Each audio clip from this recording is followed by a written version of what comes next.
అందరికీ నమస్కారం. యూట్యూబ్కి స్వాగతం. మరొక అంశంతో మీ ముందుకు వస్తుంటున్నాం. క్రైస్తవులు ఇశ్రాయేలుల ప్రవచనాలను నమ్మినట్లు వేద ప్రవచనాన్ని ఎందుకు నమ్మడం లేదు? వేద ప్రవచనాలను ఎందుకు గుర్తించడం లేదు? ఇప్పుడు బైబిల్లో అంటే క్రొత్త నిబంధనలో క్రీస్తుని గురించిన చరిత్రను చదువుతూ ఇది నిజమా కాదా అనడానికి పాత నిబంధన ఇశ్రాయేళ్ల ధర్మశాస్త్రం, ఆ ధర్మశాస్త్రంలో ప్రవచనాలు కొన్ని ఉన్నాయి. ఆ ప్రవచనాలు యేసు ప్రభులోనే నెరవేరాయా లేదా, నిజమైన రక్షకుడా లేదా అని మనమే కాదు, ఆనాడు అపోస్తలులు, ఆనాటి ప్రవక్తలు, ఆనాటి భక్తులు ఇవన్నీ కూడా చూసుకున్నారు. మరి ముఖ్యంగా యేసు ప్రభువే తనకు తాను రుజుపరుచుకున్నాడు. మీ మోషే ఇలాగూ చెప్పాడు, అబ్రాహాము కంటే ముందున్నవాడను, మీ ప్రవక్తలు ఇలాగూ ప్రవచించినది మీరు గుర్తించలేదా, గ్రహించలేదా అని ఎన్నో విషయాలు యేసుక్రీస్తు ప్రభుల వారు తనను గూర్చి పాత నిబంధనలు నెరవేర్చబడినట్లుగా చూపెట్టాడు. అన్ని కోట్ చేస్తారు సువార్తలలో కూడా యేసు ప్రభు గురించి వివిధ ప్రవక్తల యొక్క లేఖనాలలో. ఒకసారి ఫరో మన హేరోదు రాజు దగ్గరికి జ్ఞానులు వస్తారు. ఇక్కడ రాజు పుడతాడని మేము ఆకాశంలో నక్షత్రం చూసి వచ్చాము, ఆ రాజు ఎక్కడ పుట్టాడు, ఎక్కడ ఉన్నాడు అని రాజు దగ్గరికి వచ్చారు. రాజగృహంలో పుడతాడని. అరే, మా ఇంట్లో ఎవరు రాజు పుట్టలేదే, ఎవరు రాజు పుట్టాడా, నేను రాజు ఉండగా ఇంకో రాజు పుట్టడమా అని కలవరపడి కొంత కపటోపాయంతో ఆయన గురించి తెలుసుకోవాలని అక్కడ ఉన్నటువంటి శాస్త్రులను పిలిపిస్తాడు. వారి శాస్త్రాలు ఏం చెప్తున్నాయని పిలిపించినప్పుడు శాస్త్రులు వచ్చి మీకా గ్రంథం గురించి మీకా గ్రంథంలో ప్రవచించిన ప్రవచనాన్ని చూపెట్టి, యూదయ దేశపు బెత్లెహేమా, యూదా ప్రధానులలో నువ్వు ఎంత మాత్రపు అల్పమైన దాడవు కావు, ఇశ్రాయేలును తన ప్రజలను పరిపాలించు అధిపతి నీలో నుండి వస్తాడు, అంటే బెత్లెహేము నుండి వస్తాడు అని ఆ ప్రవచనం చదవగానే అప్పుడు రాజులు జ్ఞానులకు చెప్తారు బెత్లెహేములో పుట్టాడు అని. అయితే వెంటనే ఈ జ్ఞానులు అడ్రస్ తెలుసుకొని ఆ బెత్లెహేముకి వెళ్తారు. వెళ్ళినప్పుడు అక్కడ ఆ సందడి, రక్షకుని యొక్క పుట్టుక సందడి చూసి వీరు వెళ్ళి కొన్ని కానుకలు అర్పించి ఆరాధించి వస్తారు. అంత మాత్రమే కాదు, ఇంకా అనేకమైనటువంటి ప్రవచనాలు ఉన్నాయి.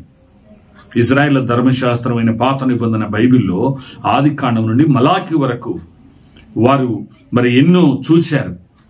చూసి ఈ క్రొత్త నిబంధన క్రైస్తవులు అందరూ కూడా ఇది వాస్తవం, పాత నిబంధనలో ఉన్న ఆ కన్యకకు పుట్టినవాడు కానీ, లేకపోతే స్త్రీ సంతానం కానీ అనేటువంటి ఆ వ్యక్తిని అన్ని ప్రవచనాలు చూసి కొత్త నిబంధన క్రైస్తవులు రుజువుపరుచుకొని ఈయనే నిజమైన రక్షకుడు, మెస్సయ్య అని ఆయన ఆరాధిస్తున్నారు. కానీ ఇశ్రాయేలు మాత్రం గుర్తించడం లేదు. అదే రీతిగా సేము వేద ప్రవచనాలలో కూడా మరి ఋషులు, మునులు, తపస్సిద్ధులు సంవత్సరాల కొద్ది తపస్సులు చేసి ఆ రక్షకుని గురించినటువంటి ప్రవచనాలు తెలుసుకొని ప్రవచించారు. ఉదాహరణకు ఓం దరిద్ర నారాయణ నమః అనంటే, ఓ దరిద్రుడిగా మారిన దేవుడా నీకు వందనాలని. ఈ లోకములో ధనవంతుడైన దేవుడు పరలోకమును విడిచి భూలోకానికి వచ్చి మానవుల కొరకు ఆయన దరిద్రుడిగా, రిక్తునిగా చేసుకున్నాడట. దాసుని స్వరూపమును ధరించుకొని రిక్తునిగా చేసుకున్నాడు. ఓం అజముగాయ నమః అని అంటారు. ఓ గొర్రె రూపము కలిగిన వాడా దేవుడా నీకు వందనాలని. అంటే గొర్రె రూపం కలిగిన వారు ఎవరు? యోహాను సువార్త 1వ అధ్యాయం 29వ వచనంలో ఉంది, ఇదిగో లోక పాపములను మోసుకొని పోయే దేవుని గొర్రెపిల్ల అని. దేవుని గొర్రెపిల్ల, దేవుడే ఒక గొర్రెపిల్లలాగా ఈ లోకానికి వచ్చి మన పాపములు మోసుకొని పోయి ఆయన బలి అయ్యేటువంటి గొర్రెపిల్లగా. అంటే నేను చిన్నగా ఉన్నప్పుడు కొన్ని గ్రామాలలో ఒక గొర్రె పొట్టేలుకు దాని మీద ఒక వస్త్రం కప్పి దానికి దండ వేసి ఊరంతా ఊరు చుట్టూ తిప్పి ఊరు పాపాలు దోషాలు అవన్నీ కూడా దాని మీద వేసి తీసుకొచ్చి ఊరు మధ్యలో ఉన్నటువంటి ఆ గుడి కాడ కోసేవాళ్ళు. ఆ గుడి కాడ కోస్తూ కూడా అదేం చేయాలి, ఆ గురినట బలికి ఒప్పుకోవాలట. బలికి ఒప్పుకోవాలి. దాన్ని ఏమంటారు తెలుసా? జల్త ఇవ్వడము అంటారు. జల్త అంటే అది ఒప్పుకోవాల. ఆ గొర్రె ఆ మంగళైన కత్తి నూరుతూ ఉంటే అది భయపడుతుంటుంది, నన్ను ఏం చేస్తారు అని. అది ఏడ ఒప్పుకుంటుంది, ఒప్పుకోదు. కానీ వీళ్ళు ఏం చేస్తారంటే ఆ సమయంలో కొన్ని నీళ్లు తాపిస్తారు, నోట్లో పోస్తారు, కొన్ని నీళ్లు తల మీద చల్లుతారు. చల్లినప్పుడు ఏం చేస్తారంటే నీళ్లు దులుపుకోవడానికి తలను జల్తరిస్తుంది, దులుపుకుంటుంది, జల్తిస్తుంది. ఇచ్చినప్పుడు ఓకే జల్తి ఇచ్చింది, ఒప్పుకుంది. మానవుల పాప పరిహారము, ఈ ఊరి పాపమంతా కూడా తన మీద వేసుకొని ఇప్పుడు బలిగా అవుతుంది అని చెప్పి దాన్ని బలిస్తారు. ఇలాంటివి ఎన్నో సంఘటనలు, ప్రవచనాలు వేద గ్రంథాలలో ఉన్నాయి. కాబట్టి మరి అటువంటి వేద గ్రంథాలను మనము పరిశీలించి తెలుసుకుంటే మనము నిజంగా మనం అంటే ఇప్పుడు ఈ భారతదేశం ఉన్న క్రైస్తవులు ఎవ్వరు కూడా వేరే దేశం నుంచి వచ్చిన వాళ్ళు కాదు, ఎవరు కాదు. అమెరికాలు కాదు, కెనడా వాళ్ళు కాదు, లేకపోతే ఇజ్రాయేలీలు కాదు, ఎవరు కాదు, భారతీయులే. అంటే నువ్వు ఒక విధానములో సత్యం తెలుసుకున్నావు, నిజ దేవుడు ఎవరని తెలుసుకున్నావు. కాబట్టి మన తోటి వారు కూడా నరకానికి పోకుండా ఉండాలి అంటే, మోక్షం రావాలి అంటే, నిత్యత్వానికి రావాలంటే, అమృతత్వము అనగా నిత్య జీవం పొందుకోవాలి అంటే, ఎటర్నల్ లైఫ్ కలిగి ఉండాలి అంటే వారికి కూడా అర్థం కావాలి. కొందరు అంటారు అర్థం కాని చదువు వ్యర్థం అంటారు. ఎందుకు చదువుకోవాలి? దేనికి? మా మమ్మీ డాడీ నన్ను ఇలా కొడుతున్నారు, చంపుతున్నారు, లేకపోతే చదువు అని ఒకటే అంటున్నారు అని అంటారు పిల్లలు. కొందరు తల్లిదండ్రుల గురించి పక్క వాళ్ళకి చెప్తూ ఉంటారు, స్నేహితులకు. మా డాడీ వంటి పిచ్చోడురా, చదువే కావాలి అని అంటూ ఉంటాడు. ఎందుకు చదువు? తండ్రి చదువు ఎందుకు కావాలనుకుంటున్నాడు? నువ్వు చదువుకుంటే గొప్పోడివి అవుతావు. నువ్వు నాలాగా కష్టపడి చేయవు. ఎండలో, బురదలో, సిమెంటు, ఇసుక, రాళ్ళు మోసి ఇదంతా చేయకుండా ఉండాలని చక్కగా చదువుకో బాబు. చదువుకుంటే నువ్వు ప్రయోజకుడు అవుతావు. ఏసీలో, ఫ్యాన్ల కింద సుఖంగా పనిచేస్తావు, డబ్బులు ఎక్కువ సంపాదిస్తావు అని తల్లిదండ్రులు పిల్లలు ప్రయోజకులు కావాలని, వారు సుఖంగా బ్రతకాలని. కానీ వీళ్ళకేమైతుందంటే చదువు అన్నందుకు వీళ్ళు మమ్మల్ని కష్టపెడుతున్నారు అన్నట్లుగా వీళ్ళు ఫీల్ అవుతారు. అలాగే మన తోటి వాళ్ళు, మన బంధువులు కూడా రక్షింపబడాలి. నిత్య నరకానికి వెళ్ళొద్దు, మోక్షానికి రావాలా. మోక్షానికి రావాలంటే పాపపు జీవితాలు ప్రాయచిత్తం కలగాల. పాపపు జీవితాలకు ప్రాయచిత్తం కలగాలి, విడుదల, విమోచన కలగాల. రక్త ప్రోక్షణం ఆవశ్యకమని మన వేద గ్రంథాలు చెబుతూ ఉన్నాయి. యజ్ఞ యాగాలు అవసరమని, బలులు అవసరమని. కాబట్టి ఆ బలులు నోరు లేని జీవుల యొక్క బలులు కాదు, ఓ పరమాత్ముడు బలివ్వాలని. అందుకే తాండ్య బ్రాహ్మణములో ఉంటుంది. తాండ్య బ్రాహ్మణంలో ప్రజాపతిర్దేవేభ్య ఆత్మానాం యజ్ఞం కృత్వా ప్రాయచిత్తని. ప్రజాపతి అయిన దేవుడు ఆత్మల ప్రాయచిత్తం కొరకు యజ్ఞం అవుతాడు అని ప్రవచనం ఉంది. మరి ప్రజల యొక్క ప్రాయచిత్తం కొరకు బలి అయినటువంటి ఆ ప్రజాపతి ఎవరు? బలి అయిన ప్రజాపతి ఎవరు? ప్రపంచంలో దాదాపు మరి ఎన్ని దేశాలు ఉన్నాయి? 800 కోట్ల మంది ప్రజలు ఉన్నారు.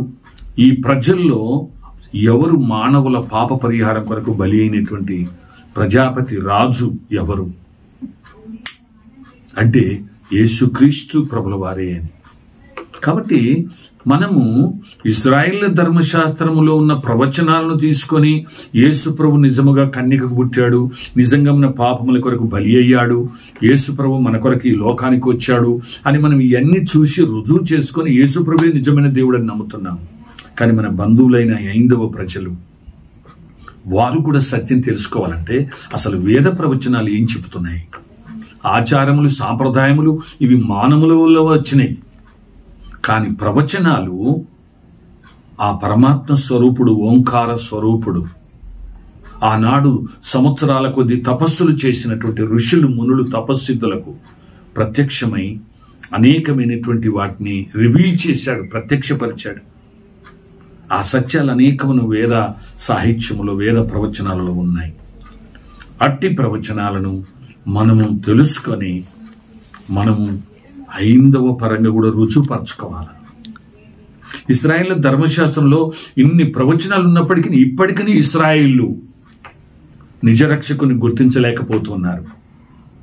ఇంకా మెస్సయ్య వస్తాడు అన్నప్పుడు ఎప్పుడు గుర్తిస్తారంటే యేసు ప్రభు రెండో రాకడ వచ్చినప్పుడు ఈయనే నిజమైన మెస్సయ్య అనుకుంటారు వాళ్ళు. కానీ ఇంతకుముందు చెప్పి అనేకుల పాపం వచ్చిన కొరకు ఆ యజ్ఞం, బలికార్యం జరిగించి ఆయన ఎంతో శ్రమపడి తన రక్తాన్ని చిందించి బలి అయి ఒక గొర్రెపిల్లలాగా, మరణము మీ గృహంలోనికి, మరణ సంహారకుడు మీ గృహంలోకి రాకుండా ఉండాలంటే మీ మందలో నుండి ఒక గొర్రెపిల్లను తీసుకొని అది నిర్దోషమైనదై ఉండాలి. ఆ గొర్రెపిల్ల రక్తాన్ని మీ గృహ ద్వారబంధముల మీద, నిలువు కంబముల మీద, అడ్డకంబల మీద ప్రోక్షించుకోవాలని నిర్గమకాండం 12వ అధ్యాయంలో చెప్తాడు. మన బంధువులైన హిందువులు కూడా గృహప్రవేశం జరిగించినప్పుడు వారికి గృహ ద్వారబంధములకు ఒక గొర్రెను, మేకను కోసి ఆ రక్తాన్ని చేయితోటి అద్దుతారు. ఎందుకంటే ఏ సంహారకుడు మా ఇంట్లోకి రావద్దని. కాబట్టి ఇవన్నీ కూడా ఒకటేనండి. ఈ సాంప్రదాయాలు, ఆచారాలు, భాషలను బట్టి మానవులు వేరువేరైపోతున్నారు. కనుక మరి ఈ క్రైస్తవ సహోదరుడు, నువ్వు యేసు ప్రభు నిజమైన దేవుడు కాడా అని, అవునా కాడా అని తెలుసుకోవడానికి నువ్వు పాత నిబంధన ప్రవచనాలను తారీఫ్ చేసుకుంటున్నావు, నువ్వు వాటిని చూసుకుంటున్నావు సరి అయినగా కావని. అదే రకంగా ఈ వేద ప్రవచనాలలో కూడా ఋషులు, మునులు, తపస్సిద్ధులు ప్రవచించిన ప్రవచనాలను నీవెందుకు అన్వేషించి క్రీస్తు ప్రభువుకు దగ్గరగా ఉన్నాయని నీవు తెలుసుకోలేకపోతున్నావు. కాబట్టి క్రైస్తవ సహోదరులకు నేను చేసే మనవి, నీవు క్రొత్త నిబంధన ప్రక్కనే పాత నిబంధన, ఇశ్రాయేల్ ధర్మశాస్త్రం, ఇప్పటికీ ఇశ్రాయేలు క్రైస్తవులను ద్వేషిస్తారు. సువార్త వారి ప్రాంతాలను ప్రకటింపనీయరు. ఎంతో వ్యతిరేకత ఉన్నప్పటికీ వాళ్ళు పాత నిబంధన ప్రవచనాలను నెరవేర్పు యేసు ప్రభులో నెరవేర్చబడినని వారు చూసుకోకుండా ఇంకా క్రీస్తుకు వ్యతిరేకంగానే ఉంటూ ఉన్నారు. అలాగే మన వేద ప్రవచనాలలో కూడా ఆనాడు దేవుడు, ఆత్మస్వరూపైన దేవుడు ఆ సంవత్సరాల కొద్ది తపస్సులు చేసిన ఋషులకు, మునులకు, తపస్సిద్ధులకు బయలుపరిచిన ఆ ప్రవచనాలు యజ్ఞపురుషుడు ప్రజాపతి అయినటువంటి ఆ దేవుడు అయిన యేసు ప్రభును గూర్చి చెప్పబడినటువంటి, ప్రవచింపబడిన ప్రవచనాలను కూడా మనము చూసి మన సహోదరులను రక్షించుకోవాల్సిన అవసరం ఎంతైనా ఉంది.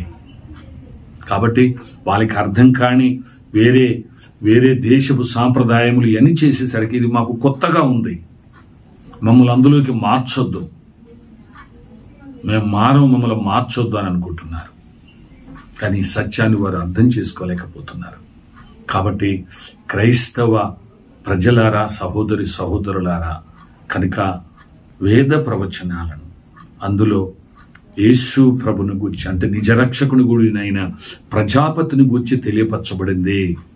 అది మనం చెప్పడం, అవి తెలుసుకోవడం, అన్వేషించడం ధర్మం. మన బంధువులకు మనం చెప్పి మోక్ష మార్గాన్ని, రక్షణ జీవితాన్ని వారికి మనం కలగచేసే వారముగా ఉండాలి. అప్పుడే నిజమైనటువంటి సత్యాన్ని వాళ్ళు అర్థం చేసుకోగలుగుతారు. కాబట్టి మీకు అందరికీ అర్థమైంది అనుకుంటాను.